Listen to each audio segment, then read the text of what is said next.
Okay, so now let's talk about resting and de-stressing and how this is going to completely transform your life. This affects your weight, it affects your emotions, it affects your relationships, it affects every single thought and feeling you have affects you physiologically. Okay, so that's why this is so important. And I already promised you guys I was not going to give you any fluff. So the reason why I'm so passionate about this and why it's so important to not neglect this area of your life, whether you're trying to lose weight or just get more healthy or just have better quality relationships or just have a better quality of life, just feel better more often, is because a couple years ago I was that person that was like, just go, do what you're supposed to do, eat the right things, exercise, see the right things, be positive, despite everything we were going through with stress, with my husband's sickness, with business, with life. Things can get very stressful with kids. And I was not aware of the impact that my feelings had on myself physiologically and even my husband while he was going through treatments. So like I said, like we were doing the right things. We were doing, the eating thing and eating the right way. We were exercising. We were, had a good spiritual life, spiritual practice, all those things that you're supposed to be doing. We were doing it. But I really realized looking back and reflecting that the area of my life that I was neglecting the most was just being aware of my thoughts and my feelings moment by moment. Or even if I had a thought, I was like, just forget about that, think positively. But I didn't know how to make that connection between my thought and my emotion. And your emotions, you guys, are energy in motion. And I know this sounds so fluffy. I don't know where you are in what you believe in things and how things work, but there's so much research now that is coming out on how your thoughts and more importantly, your feelings that come from your thoughts affect you at a cellular level. They affect you at a physiological level. They affect your immune system. They affect your hormones. They affect how you're eating, emotional. That's why they call it emotional eating, is because your thoughts and your feelings are changing you physiologically to increase your appetite or to shut your appetite off completely. If you're super stressed out, that's how powerful your thoughts and your feelings are. So, as you're really you're going through a phase right now where you're really transforming your mind, your body, everything. You're getting healthier, you're getting more fit. You want to build up your immune system. You want to build up your energy, your focus, all these different things. We cannot neglect the emotional part of things. We cannot neglect how you're feeling and how you're resting. Okay. That's why this is so important. But so just for example, if you're dealing with things like fear, anxiety, stress, you're just feeling stuck in a rut, maybe even boredom, just confusion, those will all have a physiological effect on you. And right now you have kind of habits of thoughts. We all do. I did too. I'm still breaking out of that. But you have a habit of thought, habit of way of thinking moment by moment. And the only way you can kind of break out of that is, first of all, becoming aware of your thoughts moment by moment, but then knowing what to do with them. Because so a lot of times people are like, yeah, I do think like this. I am stressed out. I am anxious. I think about this. And I was the same way. But what would happen was I'd keep thinking about it, keep thinking about it. And then you just get more and more stressed and you can't sleep at night because you have all this momentum. You have this energetic momentum going and it's hard to slow down. It's kind of like a train going, 100 miles an hour has a lot of momentum. You can't just stop that train. So what you can do to help prevent, I don't want to say prevent, stop it and readjust. And this takes practice, okay? So you got to be patient with yourself, but it's so powerful. I promise you're going to start feeling so much better, and the quality of your life is going to improve so much, and your physiology is going to change a lot just by practicing this. So when you're, first of all, aware of the thoughts that you're having, so you're having an anxious thought or a fearful thought or a stressful thought, being aware of that and then stopping that in that moment, becoming aware of it, and then pivoting your thoughts into something else, reaching for a different thought that feels good in the moment. And the more you practice that, it's called pattern interruption. The more you practice pattern interruption throughout the day, it's going to become second nature. At the beginning, it's not. At the beginning, it's going to be hard. At the beginning, it's going to feel weird because you're so used to thinking a certain way. But I promise you, as you're practicing this pattern interruption throughout the day, and I'm going to give you some other things that you can try practicing throughout the day, you're going to start to become a more calm person. You're going to start to become a more happy person. You're going to start to become just more energetic, because these negative, anxious thoughts, or even if you're feeling really bleh, just stuck, don't know what you're doing, no purpose, really, you don't have a lot of clarity, even that lowers your energy levels. Even that affects your eating. It affects your ability to focus on things.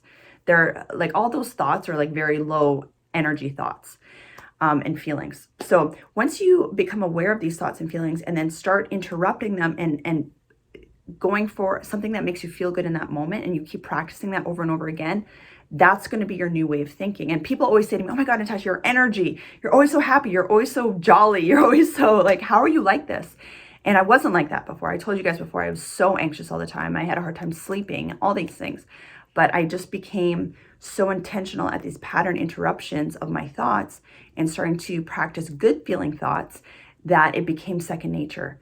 And you guys are seeing me 2 years later, so that's why it's second nature now. So it does take practice, okay? But you're going to feel so much better, I promise you that. And it's going to affect your weight, it's going to affect your body, and it's going to affect your relationships, it's going to affect other areas of your life too. I promise that. So first of all, become aware of your thoughts, practice a pattern interruption. Now you have to ask yourself, what are some things during the day that help you feel good? This is very personal, but you just have to think, okay, what sort of things do I like to do? Maybe you're doing them now, or you'd like to start doing because they make you feel good. I'm just going to give you some examples that are very effective. They're very powerful for pattern interruption, for just increasing those good feelings. But you got to think about what feels good for you. Try out different things, but I want you to start incorporating a few of these things every single day, like a ritual. Like this is like your new way of living, okay? And also even from like a hormonal approach, or a hormonal point of view, sorry, when you're doing some of these things I'm going to be listing, they actually increase things like your dopamine levels, like your happy hormones, your endorphins. Those are your body's natural antidepressants, okay?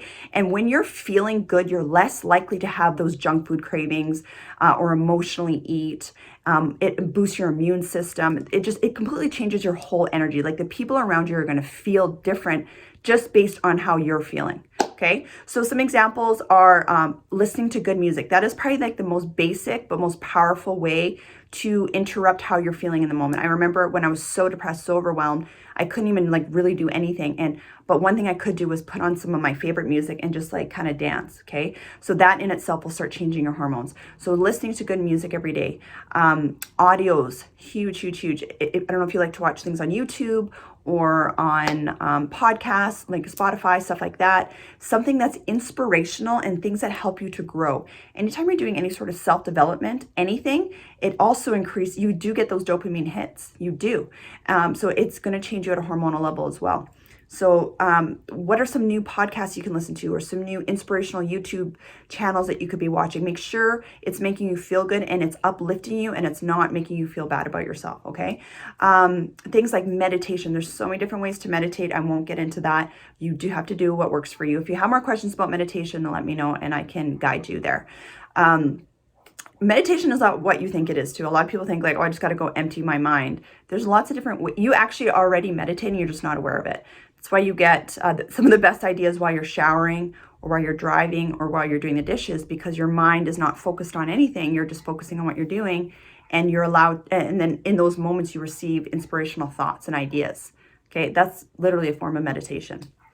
Or if you're listening to music or good things or bad things, you're meditating on it. You just now are going to become more aware of what you're meditating on, so you can choose to meditate on the good things and not meditate on the bad things, if that makes sense. Journaling, so powerful for changing how you're feeling. Gratitude journaling, especially. That, if I had to pick one thing for you guys to start doing every single day, it's gratitude journaling. And that is literally writing out every single day things that you're happy for, things that you're thankful for, anything. Because I promise you, if you're dealing with any depression, any anxiety, any stress, once you start writing out things that you're thankful for, you cannot be depressed and stressed out and be in a state of gratitude at the same time. It's impossible. So that was something I had to do. You guys, I'm not even kidding you. There were sometimes I was doing that 2 or 3 times a day because I was feeling so overwhelmed. I had to stop. I had so many responsibilities, so many thoughts going through my mind, feelings, and I would just have to write out things that I'm thankful for, the smallest things. And whatever you focus on in life grows, good or bad. So the cool thing is, as you're starting to write out things that you're thankful for, or call them like magic moments, you call them whatever you want, throughout the day, you're going to notice more of these magic moments, more of these cool things happening in your life. It's it's amazing. You're going to feel good, and you're going to see more good things happening in your life. That's why when people are like, oh, when it rains, it pours, and like, this is the worst day ever, this is the worst week ever. It's because they're meditating, they're thinking, and they're focusing on all these bad things that are happening. So they're getting more of that in their life. So once you switch gears and you start focusing and practicing, because it takes practice to change the way you think. But as you're starting to think of all the good things that are happening, even if it's the smallest things, you're going to start to notice these new like coincidences of like good things that are going to be happening more and more and more and more. Okay. Just being around happy people, being around positive people, being around great friends that are also trying to improve themselves and also trying to move in the same direction as you. Being aware of the toxic relationships that are in your life that are draining you, the energy draining relationships. You can love them from a distance. You don't need to be with them all the time or spending hours with them on the phone or on social media or texting. Being aware of who you're hanging out with. This affects how you eat. This affects your physiology. This affects your finances. This affects your relationships, who you hang out with. Okay. There's a lot of truth when people are like, well, you are who you hang out with. So just being aware of that and like assessing, are there some new friends that I should be hanging out with? I remember after my husband passed away, also, I was like, I want to have more fun in my life. I like, not like in a party girl way, but like in a genuine, like, I just need to laugh more. I've been so stressed out and so focused for so long. I need to start laughing more. I just want to enjoy my life more. So I put that intention out there, and I'd get one new friend or something. And I already had friends, but I wanted, some new friends that were kind of going on a similar journey that I was on at a different stage of life. And I'd write down, I'm thankful for this one new conversation I had. And the more I focused on that, I noticed like I would just be attracting more and more people into my life that are really amazing friends. And now I have I still have my old friends, but I have a new group of friends that I absolutely love and appreciate so much. So doesn't matter where you are in your life, you can develop new friendships, okay? People that will love you and challenge you, and you guys can encourage each other. Watching funny shows, comedies, anything like that will change how you're feeling as well. Laughing more. Exercising, you guys know you get lots of happy hormone hits when you are exercising. Now, especially if you're doing it to great music, it's like a double dose of the happy hormones because you're getting it from the really good music or really good audio that you're listening to, and you're working out. Those are the biggest things. I'm trying to think if there's anything else.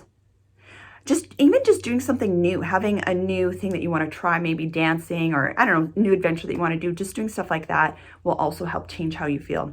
But the most important thing is that every single morning you get up. I know you moms are busy, but try to get up before your kids. Set the tone of the day. I promise you this so much, you guys. If you can win your morning, you will win your day. And that means you're not getting up the same time as your kids and reacting to them all day long, because I know how that feels. But you're getting up even a half an hour earlier or an hour earlier, and you're spending that quiet time for yourself. I get up before my kids. I have my coffee. I have my adaptogens. I have my journal. I have my music, my audios, and that's my time. And I'm building that momentum for the day right there. Okay. And then that momentum carries on throughout the day. I'm not saying that every day is perfect, but it definitely increases my chances of having a good day and not reacting to people all day long. And then during the day, afternoon comes, maybe you're in a slump, maybe you're feeling down, maybe you're feeling stressed because, got an email or phone call or whatever. It's like, okay, seeing it, recognizing, but stopping. If you need to during the day, I would do this all the time, you guys, when I'm kidding. I would stop when I was feeling overwhelmed, go lie on my carpet, put an audio in and just listen to something that would change my pattern of thinking in that moment. And I would not get up until I felt better, or I'd write stuff out, or I'd go for a walk. Going for a walk also changes your energy state and your emotional state in the moment.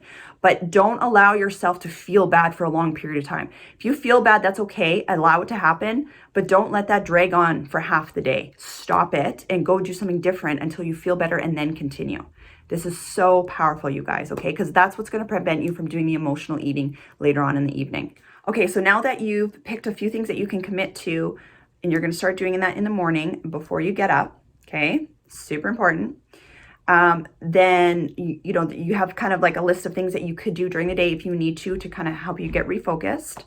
And then in the evening time, you need to have kind of a wind down bedtime ritual, because your sleep is so important. So important. This was another thing that I really, really noticed affects immune system and energy and just overall wellness. and even emotional eating. When you're not sleeping properly, your cortisol levels are higher, your dopamine levels are lower. It causes junk food cravings. It doesn't allow your body time to rejuvenate at night. Like, there's a reason why they call it beauty sleep. Like, now I actually understand why they call it beauty sleep, because it actually keeps you feeling and looking younger. Okay. So that's why when you're tired, especially at the end of the day, when you're tired and fatigued, that's when you tend to binge eat. You tend to emotionally eat because you're tired, you're stressed. So that's triggering the emotional eating. So the only way to counteract that is by resting properly and controlling your emotions throughout the day. Okay, being aware of that and doing things to help control your emotions. So if you're having a hard time sleeping at night, I often tell people, and I've had to do this myself. Okay, I understand what that feels like. You got to have a bedtime routine. There's something to start winding down your mind. So one of the most powerful things you could do is gratitude journaling. If you're feeling tired, it's okay, but still try to do it. Get a habit. Put the journal beside your bed. Write down things that you're thankful for every single night, even if it's a couple things. That's the first thing, because then you're going to go to bed in the state of mind of what you're thankful for versus what you're stressed about, and then waking up during the night thinking about all the things you're stressed about. Okay, so gratitude journaling. You can have like a cup of tea, like something like chamomile tea is very relaxing. You could watch a funny show to make you laugh versus a sad, depressing show or the news before. Like, please don't watch the news before you go to bed. Whatever you go to sleep in, whatever you fall asleep watching, you're going to be carrying that throughout the night into the next day. Okay, so set the intention at nighttime. Gratitude journaling, listening to a nice relaxing song, meditation, an audio, even a positive inspirational audio. What else? Something to make you laugh, nice cup of tea, a nice hot bath, stretch. I want you to come up with something that will work for you, and I want you to start practicing it, even if it's just for 5-10 minutes before bed, okay? So that you can increase the quality of your sleep. That will affect your hormones. Also, the adaptogens will help. Ashwagandha is very good for helping with sleep and anxiety and stress and stuff like that too. So that will definitely help you with that. But yeah, okay, so now you have a de-stressing routine, you have a sleep routine, you have hopefully a nutrition routine, and you have a exercising routine, and you have a nice clear vision of who you want to become, okay? So this is good. I want you, if you can, if you feel comfortable sharing this with me, you can send it to me, and I want to check it out, and we'll talk about it. And yeah, I'm excited to see how this is going to transform your life. I promise you guys, if you stick to this and this becomes your new way of living, you are going to become unrecognizable in such a good way. I am so excited for you.